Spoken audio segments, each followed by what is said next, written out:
Uma falha de segurança que permite que o atacante tenha acesso ao nível de administrador numa aplicação web e dá acesso a sessões de outros usuários, o IDOR. Para dar um exemplo mais prático da vulnerabilidade, vamos criar um arquivo HTML e um PHP. Criamos um formulário com campo para nome e senha. O método de envio será GET e o destino será server.php. E o server.php vai receber os dados do GET e mostrar ao usuário. A página está funcional e os dados passados estão aqui na URL. Nós usamos sempre o método GET, mas existe um outro, o método POST. A diferença é que o método GET é para pedirmos um dado ao servidor, ou seja, nós pedimos um arquivo HTML e ele nos envia. E o método POST serve para nós criarmos uma modificação lá no servidor. Por exemplo, você acabou de colocar uns dados num formulário e quer submeter para que o servidor guarde. Mas como essa nossa página ficaria se usássemos o método POST, vamos alterar aqui para POST e também aqui no PHP vamos receber do POST. A página está funcionando da mesma maneira, mas a diferença notável é que ele não passou os dados pela URL. Para nós vermos os dados passados,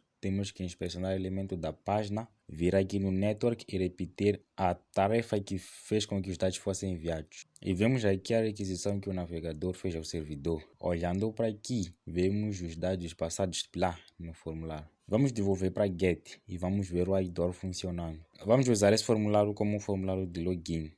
O usuário tem que passar os dados de acesso dele e submeter. Em seguida, o servidor terá que validar os dados e identificar o usuário. O formulário já está. Aqui no server.php, vamos pegar os dados e fazer algumas verificações para gerar a identificação do usuário, o ID. Isso nós chamamos de token. Aqui temos só 3 usuários. Os nomes serão Windows, Mac OS e Linux. Isso não tem a ver com esses sistemas operacionais, são só nomes que apareceram na minha cabeça. Vamos usar o comando if, mas é muito mais prático usar banco de dados. If é um comando de decisão, a sintaxe é essa. Aqui dentro de parênteses vem uma proposição. E se o valor lógico dessa proposição for verdadeiro, os valores que estiverem aqui dentro dessas chavetas serão executados. Então aqui vamos fazer, se nome for igual a Windows e senha igual a 1, 2, 3, 4. Esses dois comerciais simbolizam a operação lógica I. Então, se isso retornar verdadeiro, ou seja, se o nome passado for Windows e se a senha for 1, 2, 3, 4, esse comando será executado,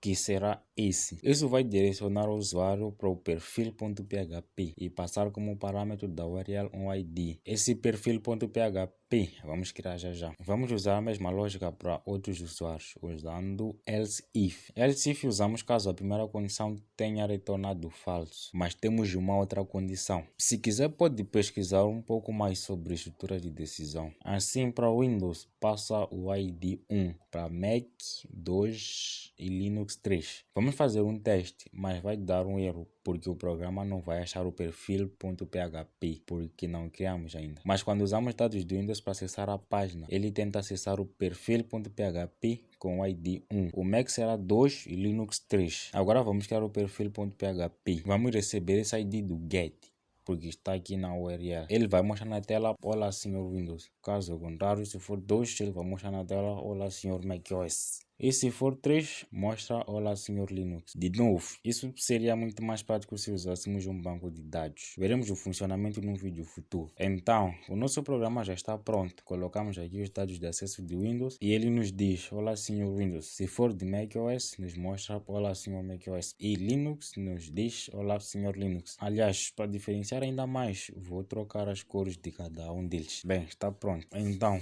por que esse programa está vulnerável a IDOR? Nesse caso aqui, o IDOR nos faz conseguir ter acesso à conta de um outro usuário. Como estou aqui no Windows, agora vamos supor que temos acesso à conta do Windows. Sabemos os dados de acesso e não dos outros. Então vamos fazer o login aqui. Estamos na nossa conta e o nosso ID aqui é 1. E nós vimos que o programa pegou o valor do ID via GET e com isso ele sabe quem nós somos. Sendo assim, se nós alterarmos aqui o ID para 2, o programa vai achar que nós somos o Mac e consequentemente nos dará conta do Mac. Bem, IDOR é isso, uma referência insegura de um objeto. Ok, vamos tentar resolver esse problema. Já que nós precisamos alterar um parâmetro aqui na URL, teoricamente precisamos dar um jeito de criar um token que não fica aqui na URL. E nós vimos isso, ao invés de criar o método GET para o perfil.php, criamos um post. Como vimos, assim o token não estará aqui na URL. Vamos dar um jeito diferente de chamar perfil.php. A ideia é criar um form e o método de envio será post. Action será perfil.php e o input que o type será hidden, para não mostrar lá no server.php. O nome será ID e o valor será 1. Isso colocamos no atributo value. E vamos usar JavaScript para submeter esse formulário automaticamente. E repetir tudo isso para os outros e alterar aqui no value. E lá no perfil.php recebemos o ID do post. Agora sim, os valores não são enviados pela URL. Isso quer dizer que já não estamos vulneráveis a IDOR. Não, mas antes de mostrar como isso pode ser explorado, vou mostrar como exatamente isso está a acontecer. No primeiro caso, o programa basicamente ele gerava um ID estático para cada usuário e enviava uma URL para o servidor. A URL contendo um token, o ID do usuário. O servidor processa as informações e dá como resposta o acesso à conta correspondente àquele ID. Só que, como é uma URL, nós podemos alterar o valor daquele token para o ID de um outro usuário. Assim, o servidor nos dá como resposta o acesso à conta do usuário proprietário daquele ID. Mas agora o meio de transferência do token não é a URL. Ou seja, não podemos alterar nada na URL. Agora nós só podemos ver o valor enviado aqui no Inspect Element na aba Network. Temos que enviar a requisição enquanto estamos aqui. Nós vemos como a requisição no método POST foi feita. Agora a questão é, posso alterar esse valor aqui? Porque aqui no navegador parece que não. Estou a tentar digitar algo aqui e nada acontece. Bem, tem como nós alterarmos sim, mas não por aqui. Ao enviar esse dado, temos que interceptar a comunicação e alterar o valor e em seguida deixar a comunicação prosseguir. Aí o servidor vai receber o ID que é de um outro usuário e vai me dar como resposta a conta desse usuário. Para fazer isso, interceptar a comunicação, precisamos de uma proxy. O que eu tenho aqui é o Burp Suite, o Community Edition. Abrindo o Burp Suite, venho aqui no Proxy e Open Browser. Ele vai abrir o próprio navegador. E só para não nos atrapalhar, vamos desativar a interceptação dos requests até chegarmos no form.html. Agora vamos ativar. Digitamos os dados de acesso de Windows e ao submeter, o Burpsuite intercepta a comunicação. Ele me mostra aqui o que o navegador está a enviar para o servidor. Aqui vemos que estamos a enviar pelo método GET esses dados que submetemos lá no formulário, mas não é isso que nos interessa. Então vamos deixar o request prosseguir. Agora capturamos um outro e é aqui onde o ID é enviado para o servidor. Esse é o ID 1, que é o do Windows. Já aqui os dados de acesso que submetemos é do Windows. Mas agora podemos alterar para um outro, que pode ser 2, o do Mac. Enviamos e temos acesso à conta do Mac.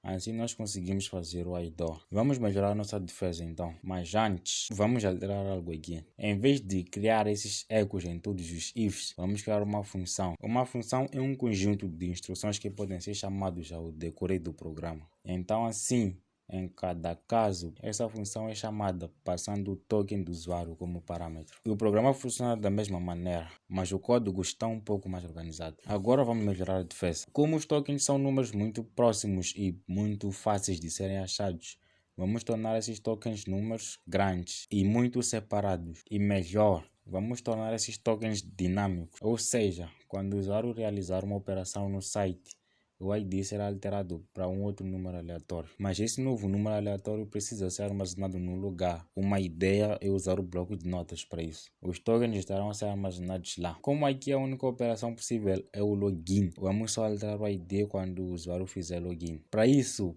nessa função vamos abrir um arquivo com a função fopen. No primeiro parâmetro passamos o nome e a extensão. Esse ponto aqui é de concatenação de duas strings. No PHP usamos ponto e não mais. O nome será exatamente o nome do usuário e a extensão será txt. No segundo parâmetro indicamos o modo de abertura. Como nós só queremos escrever, vamos colocar W. Agora que o arquivo está aberto, vamos escrever nele. Usamos a função fwrite. No primeiro parâmetro passamos o arquivo que armazenamos nessa variável e no segundo passamos o token desse usuário, que será um número aleatório. Para gerar um número aleatório, vamos usar a função range. Essa função retorna um valor que pertence a esse intervalo. Neste caso será de 1000 a 99.999. Agora vamos fechar o arquivo usando a função fclose e passamos o arquivo. e em seguida abrir o mesmo arquivo para leitura. Existe uma maneira de abrir para leitura e escrita ao mesmo tempo, mas vamos continuar assim mesmo. Armazenamos os dados na variável ID e será esse que será enviado para o servidor. Vamos adicionar o input aqui no formulário. O nome será nome e o valor será o nome do usuário. Aqui no perfil.php, como agora temos dois dados enviados, vamos receber o segundo,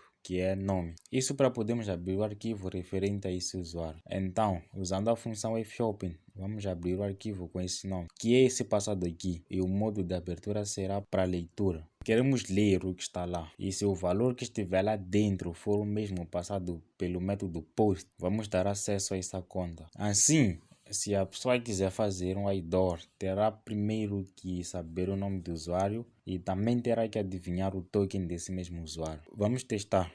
Tem um erro aqui. O arquivo txt não tem um nome. Deve ser porque essa variável nome não é acessível nesse escopo. Então será passada como um parâmetro que vou chamar de nome. E é essa que vou usar aqui. Agora está a funcionar. Vamos ver aqui. Quando acessamos uma conta, um arquivo com o nome desse usuário é criado. E o conteúdo é o token gerado pela função rend. Se sairmos e fazer login novamente, veremos que o token será diferente. E agora, se fizermos login como um outro usuário, um novo arquivo de texto com o nome desse mesmo usuário será criado e o conteúdo será o token desse usuário.